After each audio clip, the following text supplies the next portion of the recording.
Okay, chapter 13, coordinates. Okay, at this stage you have looked at doing coordinates, you've looked at the grid, you've looked at the x and y axes, you've looked at the origin, coordinates, the coordinating plane, the Cartesian plane, and you started looking at midpoint. Now I'm just going to do a quick recap on what you've looked at so far.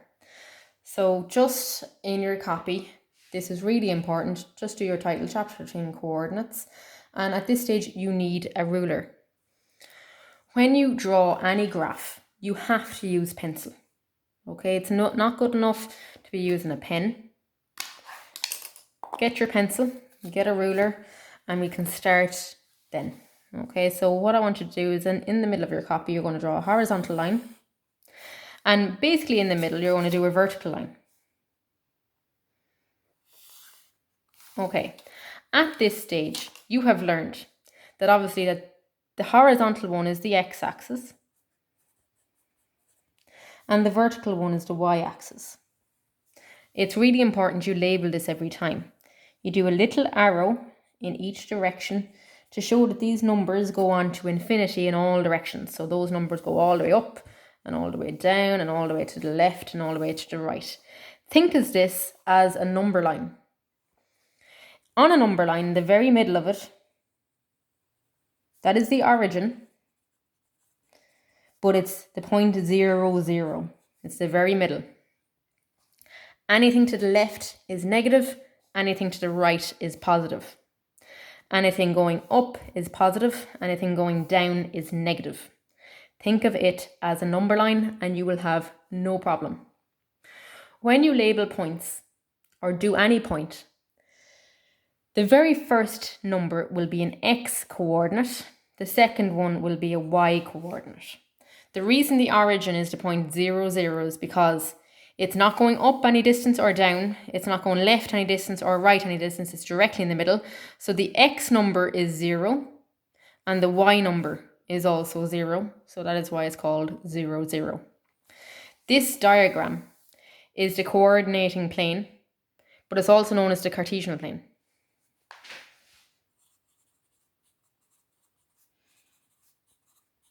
With the x, y axis. Over the week, you've looked at coordinating points, okay, and been able to label points. But in doing this, you need to be able to set up your Cartesian plane equally spaced. It is up to you what spacing you give, and it will be determined on how many points you want to show on it. Now, on this diagram, if I wanted to show 8 points, like the point 8, 1, I'd need to make sure that I'd have at least 8 boxes. So I have 1, 2, 3, 4, 5, 6, 7, 8. So I'd have to go up in ones. However, if my graph only wanted me to go up to, let's say, 5, I might be able to do every 2 boxes. 1, 2, 3, 4, 5. You can see I've done a little vertical line. I didn't do a big dot. I did a little vertical line on the lines from my math copy. 1, 2, 3, 4, and 5. The biggest problem students have when it comes to doing the Cartesian plane is they call that 0. Or they call that 1 and then they do a massive jump to 2 and then they do equal spacing. See the way it's 2 jumps, 2 jumps, 2 jumps, 2 jumps, 2 jumps each time. So it's equally spaced. You need to account for that in every direction. So because I've done 2 boxes to the right, I have to do 2 boxes to the left. To the left is negative.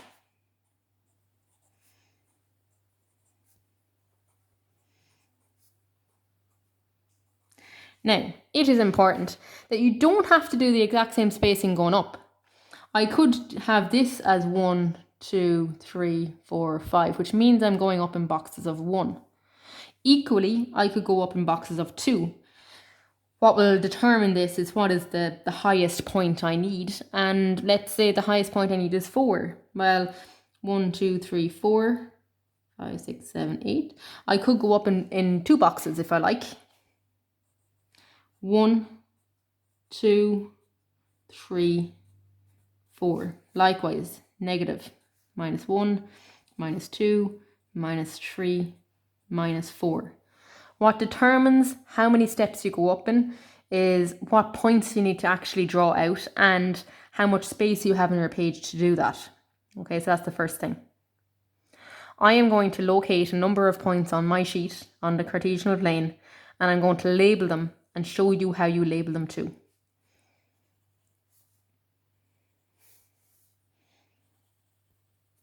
When you locate points on the Cartesian plane, you show it as a dot.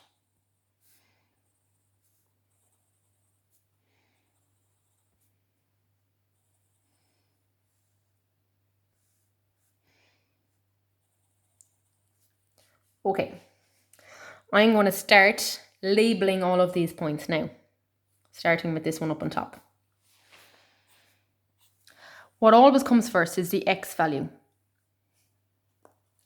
If that's 1 and that's 2, in the middle of 1 and 2 is 1.5. The y value is directly on 3. So you can see the x value comes first and the y value comes second. Next point. The x value, so this is my x-axis, see what it's in line with. It's directly in line with 3. The y value is directly in line with 1. That is the point 3, 1. Read the x first, then the y. Over here, read the x first, minus 3. Then read the y, 2. This one, read the x first, which is minus 4. And it's not going up anything, so it's 0. Next one, read the x first, which is minus 1.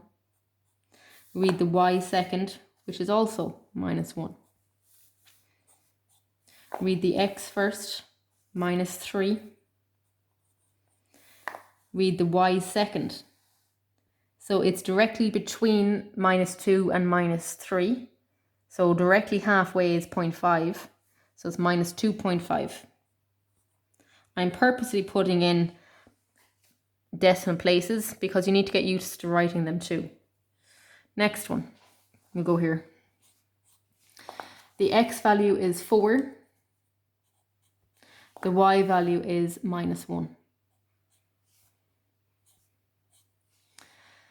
Now, the x value is between 3 and 4, so that's 3.5.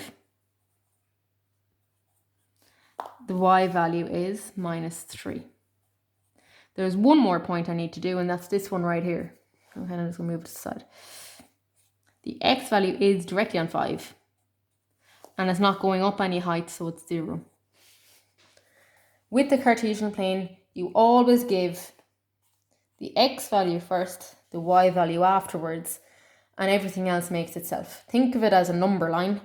Anything to the left is negative, anything to the right is positive, anything up tall is positive, anything underneath is negative. Okay, so and that's how you should view it. So that's pretty much most of the things you've done so far.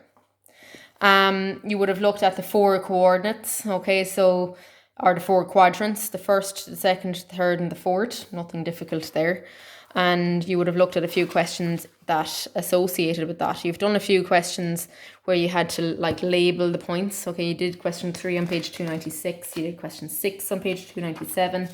We looked at the 4 quadrants, the first, second, third and fourth. And I've plotted points with you. And the very last thing that you did last week was the midpoint of a line segment. Midpoint, as it suggests, it's the middle of a line. Okay, so the given diagram shows the points 2, 1 and 6, 5. If we join A to B, so if you join them, we want to find the point in the middle, and there's a formula that is there that will help you solve it. Now, you might not have your log tables at this point, but most of you should have them bought at the start of the year. I'm just going to show you what they look like.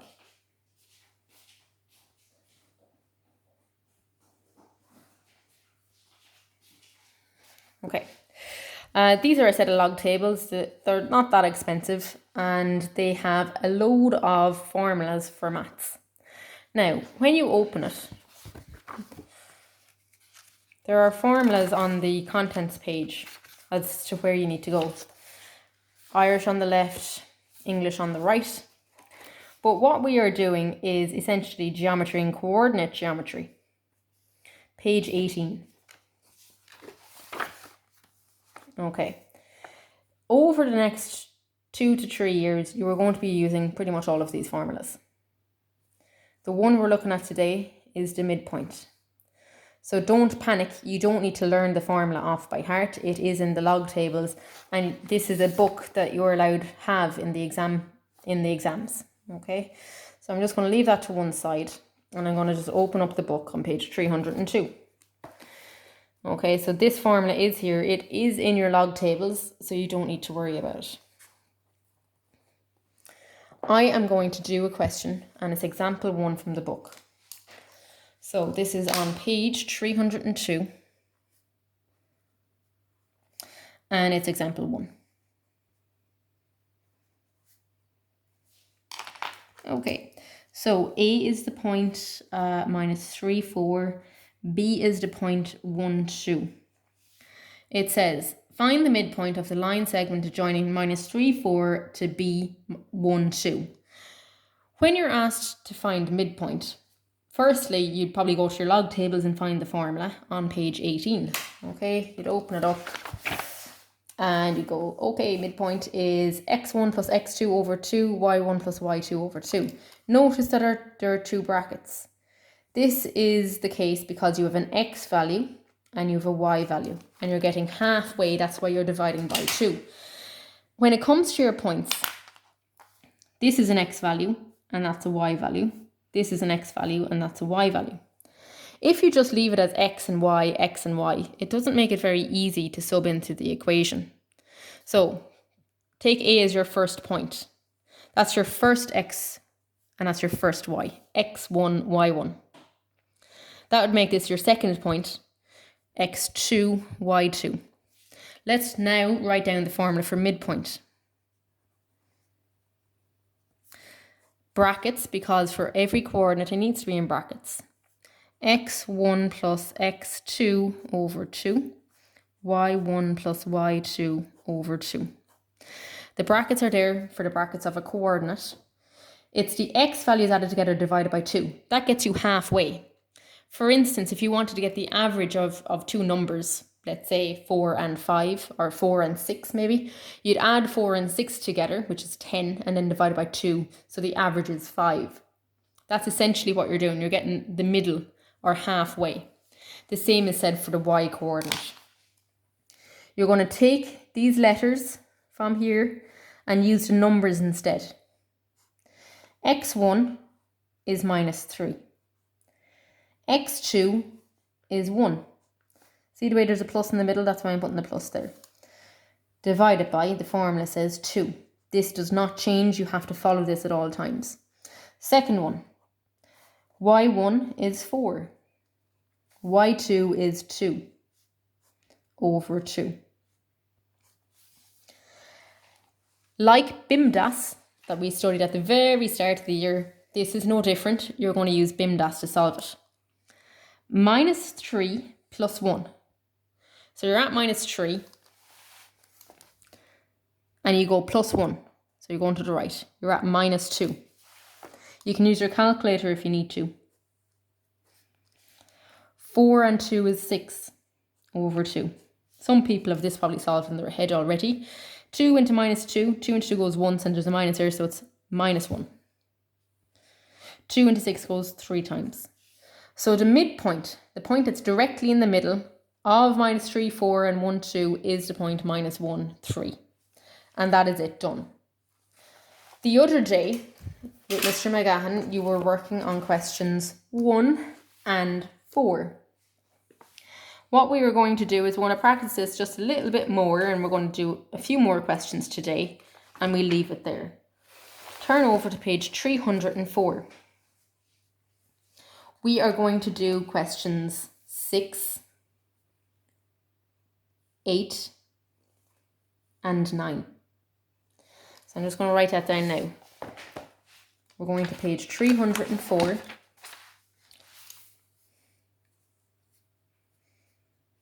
And we're going to do questions 6, 8, and 9. Please start these now and then join me live when you're asked to do so. Thank you.